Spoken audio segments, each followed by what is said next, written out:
घर खरीदना एक बहुत ही इमोशनल डिसीजन होता है and for most of us यहाँ ज़्यादा लॉजिक काम नहीं कर पाता। खुद का घर gives a certain sense of security और मुझे लगता है कि अगर आप एक महिला हैं तो भले ही खुद का हो या किराए का हो, बड़ा हो या छोटा हो, जैसा भी हो, बट एक घर होना चाहिए for your true independence. Hi, I'm Shruti Chaturvedi and you are watching Lakshmi Mantra, India's first ever financial literacy show being made specifically for women.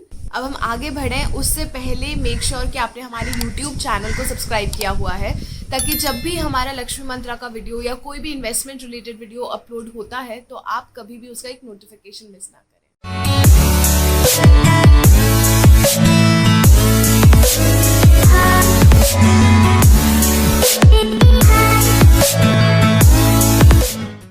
Lakshmi मंत्रा का जब हमने लास्ट वीडियो बनाया था गोल्ड इन्वेस्टमेंट्स के ऊपर, तो एक हमारी यूट्यूब कम्युनिटी मेंबर है श्रद्धा पटेल, जिन्होंने कमेंट किया था कि वो भी चाहती हैं कि उनका एक खुद का घर हो।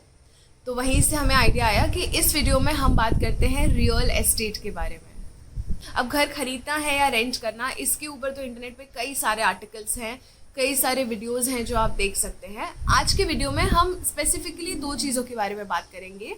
एक तो मैंने पर्सनली कैसे डिसाइड किया कि क्या मुझे अपने 20s और 30s में घर खरीदना है या रेंट करना है, और नंबर 2, अगर आप डिसाइड करते हैं कि आपको खुद का घर खरीदना है तो आपके लिए क्या क्या बेनिफिट्स हैं जिससे आप अवेल कर सकते हैं, specially if you are a women.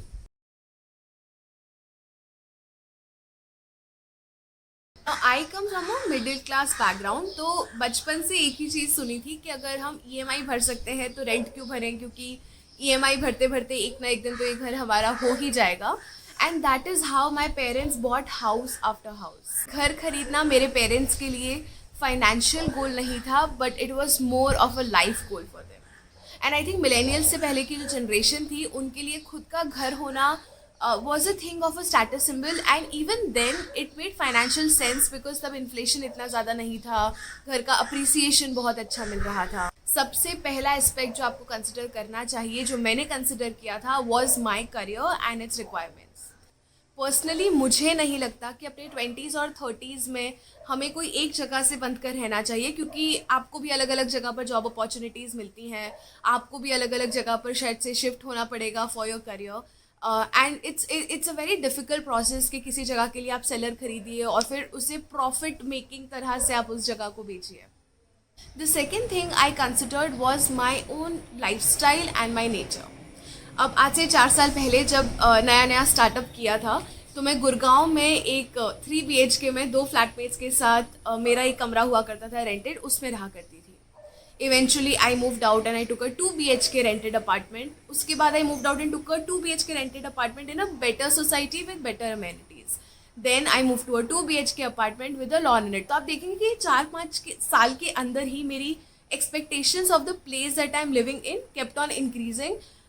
And आपके 20s, 30s, 40s में you keep aspiring for those sort of upgrades. आपको डेफिनेटली आपके गोल्स, आपकी फ्यूचर रिक्वायरमेंट्स, आपका खुद का नेचर, आपकी लाइफस्टाइल, ये सारी चीज़ें डेफिनेटली कंसिडर करनी चाहिए before you buy a house. And the third aspect that I looked at was the financial angle to it. अब मान लीजिए कि मेरा जो 1 करोड़ रुपए में मैं कोई घर खरीद रही हूँ, EMI भर रही हूँ, रेट ऑफ इंटरेस्ट भर रही हूँ, क्या वो 1 करोड़ रुपए को मैं मार्केट में लगाऊंगी, शेयर मार्केट में लगाऊंगी, या म्यूचुअल फंड्स में डालूंगी, या गोल्ड ETFs खरीदूंगी, अलग अलग जो ऑप्शंस होते हैं इन्वेस्टमेंट्स के, if I put it there what is going to give me a better return. 1 crore का घर ऑब्वियसली मैं कैश में तो खरीदूंगी नहीं, I will take it on an EMI।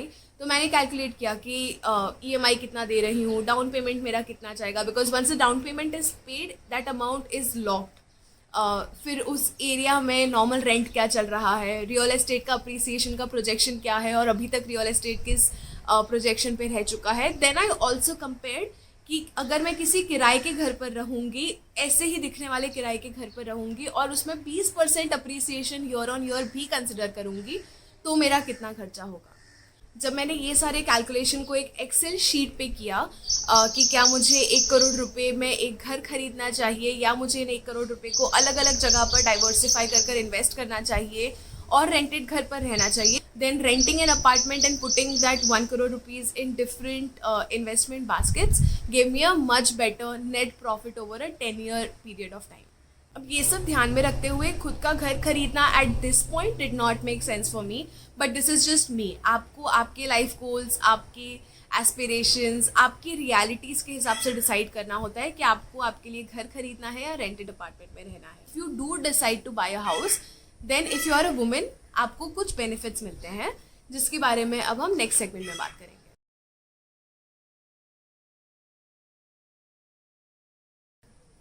जैसे सबसे पहला है स्टैम्प ड्यूटी कंसेशन। जब भी आप घर खरीदते हैं तो लीगल डॉक्यूमेंटेशन के लिए आपको एक स्टैम्प ड्यूटी देनी पड़ती है, और ये अलग अलग स्टेट्स डिसाइड करते हैं कि कितनी स्टैम्प ड्यूटी होनी चाहिए।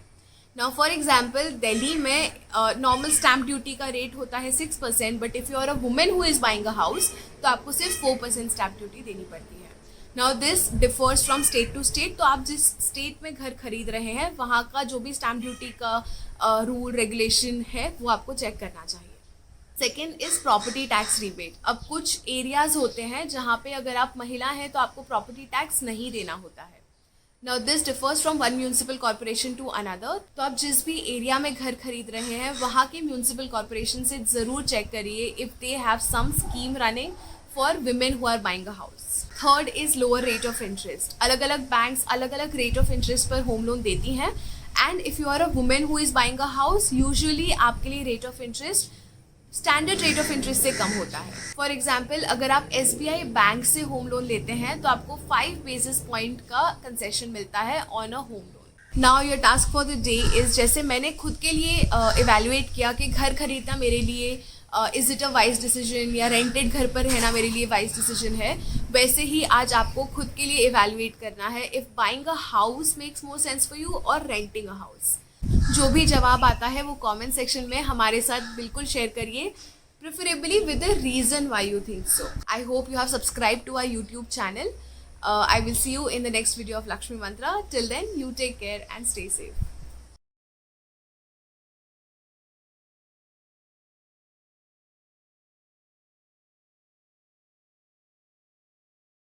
Investments in securities market are subject to market risks. Read all the related documents carefully before investing.